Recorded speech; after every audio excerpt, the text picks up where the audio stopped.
12월 18일 수요일 말라기 2장 17절로 3장 12절 하나님을 괴롭게 하는 것입니다.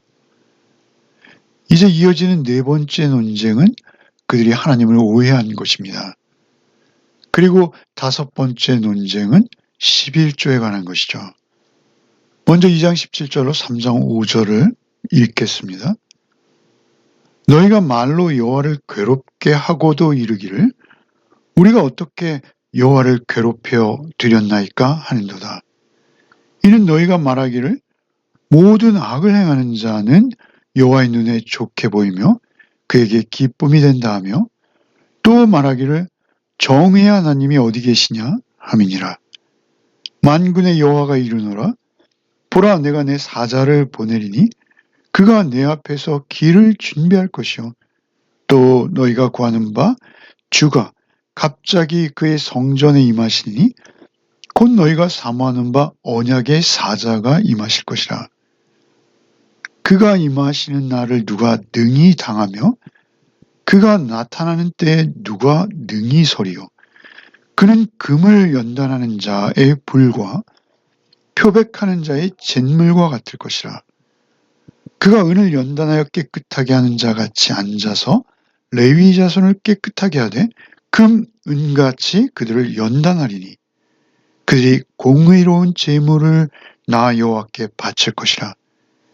그때 유다와 예루살렘의 봉헌물이 옛날과 고대와 같이 나 여호와께 기쁨이 되려니와 내가 심판하러 너에게 임할 것이라.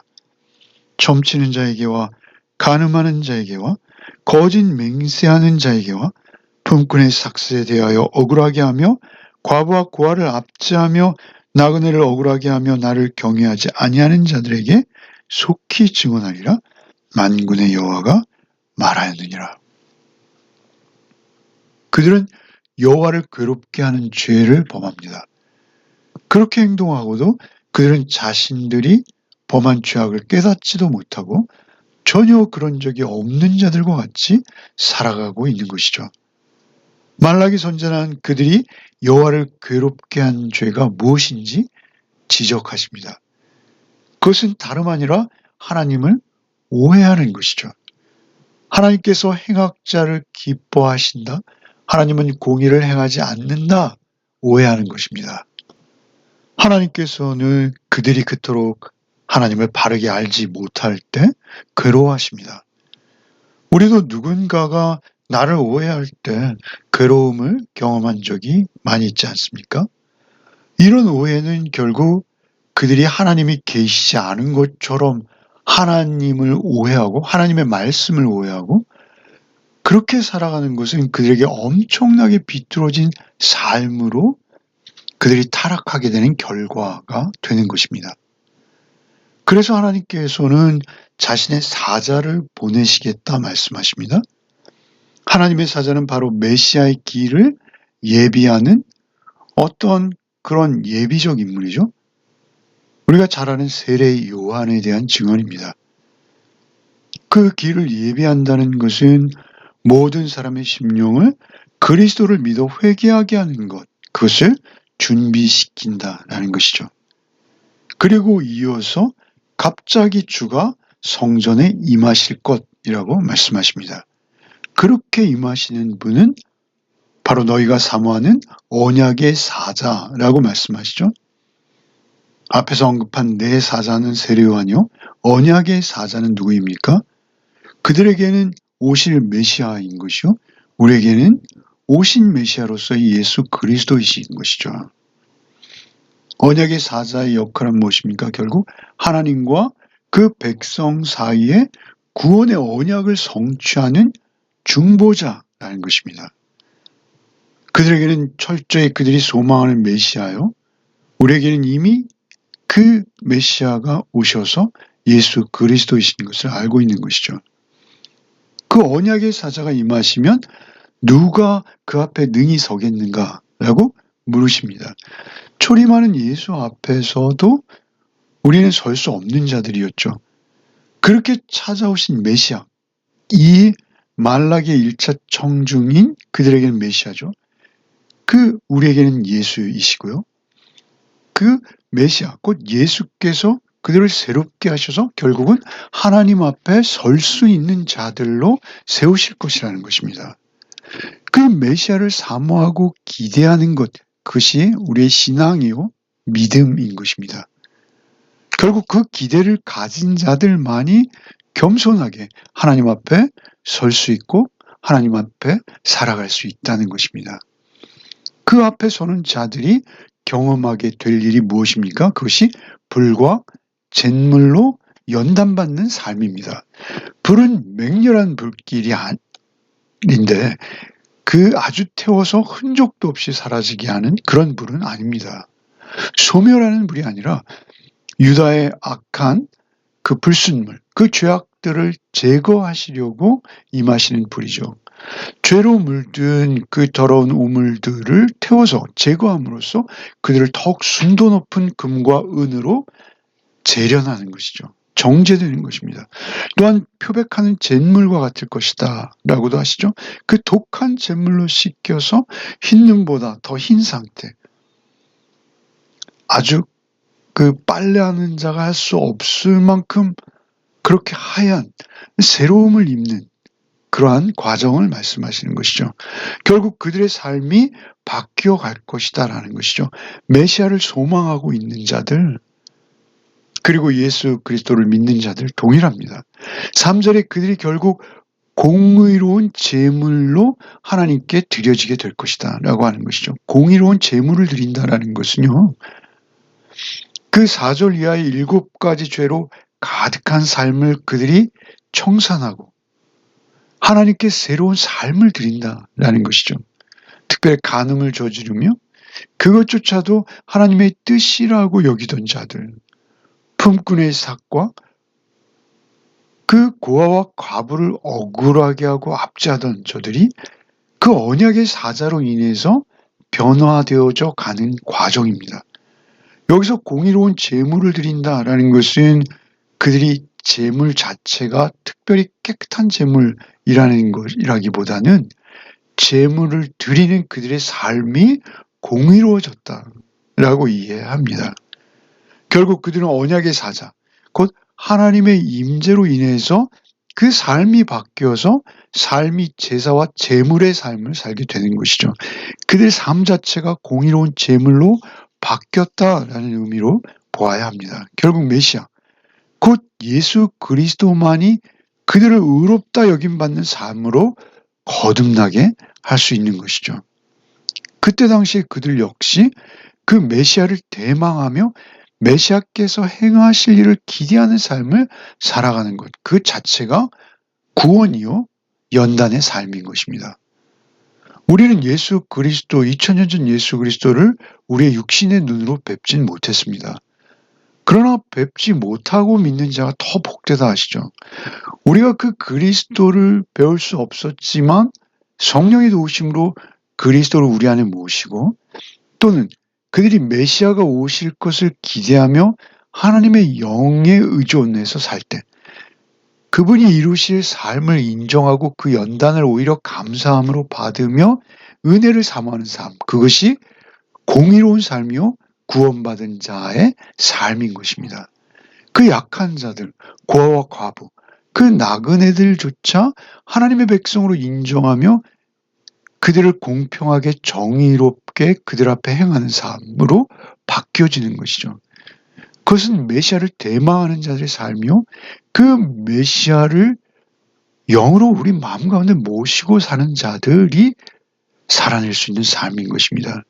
그들 자신이 점점 바뀌어가고 그들이 사는 사회가, 그 나라가 바뀌어가는 것이죠. 이제 3장 6절로 12절을 읽겠습니다. 나 여호와는 변하지 아니하나니 그러므로 야곱의 자손들아 너희가 소멸되지 아니하느니라. 만군의 여호와가 이르노라. 너희 조상들의 날로부터 너희가 나의 규례를 떠나 지키지 아니하였도다. 그런즉 내게로 돌아오라. 그리하면 나도 너희에게로 돌아가리라 하였더니 너희가 이르기를 우리가 어떻게 하여 돌아가리까 하는도다. 사람이 어찌 하나님의 것을 도둑질하겠느냐?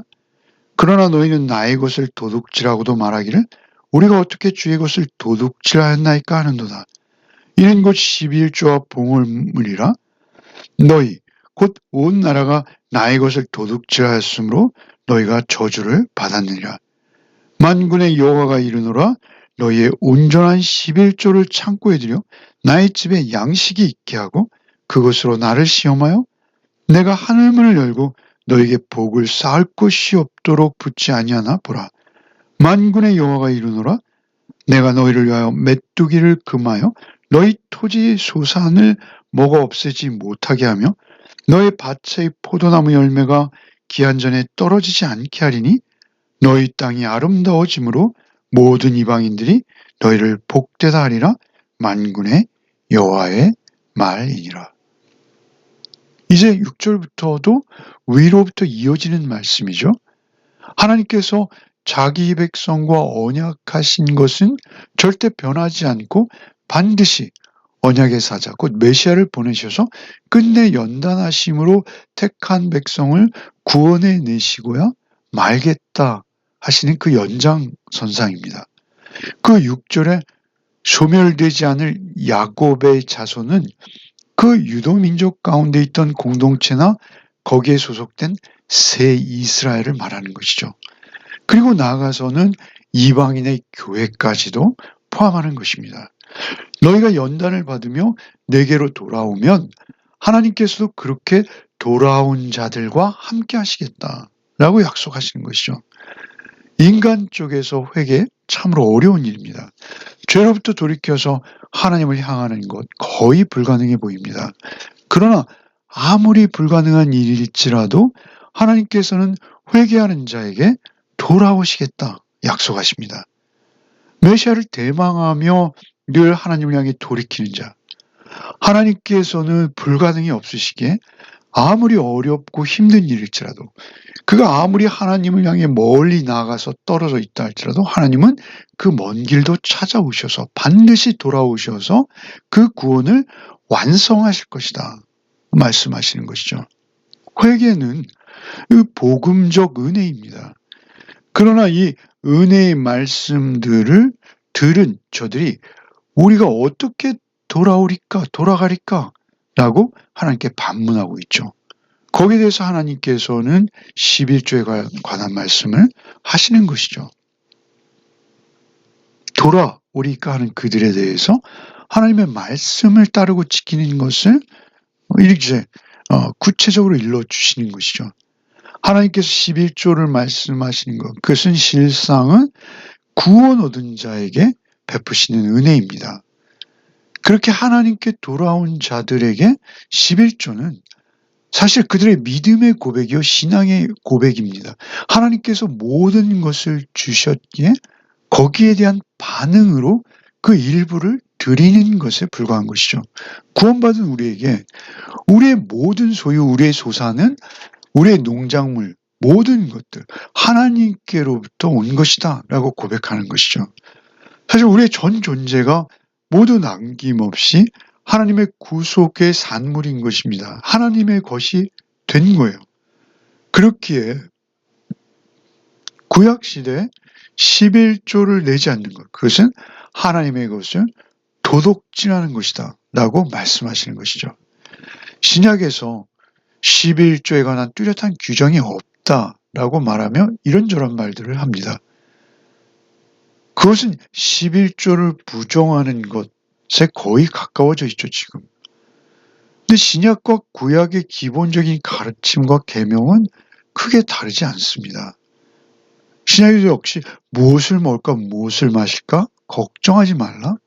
예수께서 말씀하시면서 먼저 하나님 나라와 그 의로움을 구하라 라고 하시는 것이죠. 그 공의의 제물이 되라는 것입니다. 우리는 하나님의 소중한 존재이죠. 하나님께서 우리에게 모든 것을 아낌없이 주셨어요. 그 하나님을 우리는 그 하나님으로 우리는 대접하고 반응해야 하는 것이죠. 신약에서 오히려 더욱 우리의 모든 소유가 하나님의 것인 것이죠. 그래서 우리를 청지기라고 부르시지 않습니까? 우리가 그 하나님이 주신 것들을 관리하는 자일 뿐이에요. 내 것은 없습니다. 하나님께서 오히려 그러한 삶을 사는 자에게 하늘 문을 여시고 쌓을 것이 없도록 하늘의 복을 붓지 않나 시험해 보라 하십니다. 여기서 말하는 것은 아주 구체적으로 그 삶의 풍요로움을 말씀하시는 것이죠. 사도께서는 하나님께서는 즐거이 내는 자를 사랑하신다, 이렇게 말씀하시죠. 바울 사도의 말씀입니다. 우리의 헌신은 하나님께서 기뻐 받으시는 제물이 되는 것이죠. 우리가 하나님을 얼만큼 신뢰하는가, 그 문제이기도 합니다. 우리가 하나님의 사랑에 전적으로 반응한다면 하나님께서도 역시 하늘의 창들을 여셔서 우리에게 풍성히 내려주시겠다. 언약입니다. 기도하시겠습니다. 하나님께서 우리를 구원하신 그 은혜에 항상 감사를 드립니다. 우리가 예수님을 육신의 눈으로 뵌 적이 없으나 기록된 말씀과 성령의 도우심으로 우리 안에 찾아오시는 주님을, 우리와 함께 하시는 주님을, 우리에게 돌아오신 하나님을 우리는 의지합니다. 오히려 성령님의 도우심으로 믿고 따르는 자들에게 더욱 복되다 하시는 주님, 오늘 하루도 오직 주 안에서 믿음으로 주의 의로우심만을 따르는 하루가 되게 하여 주시옵소서. 오직 하나님께서 나를 사랑하신 그 사랑이 나의 삶의 전부가 되게 하시고 주의 사랑 안에서 더욱 풍성한 하루를 누리게 하여 주시옵소서. 예수 그리스도 이름 받들어 기도하옵나이다. 아멘.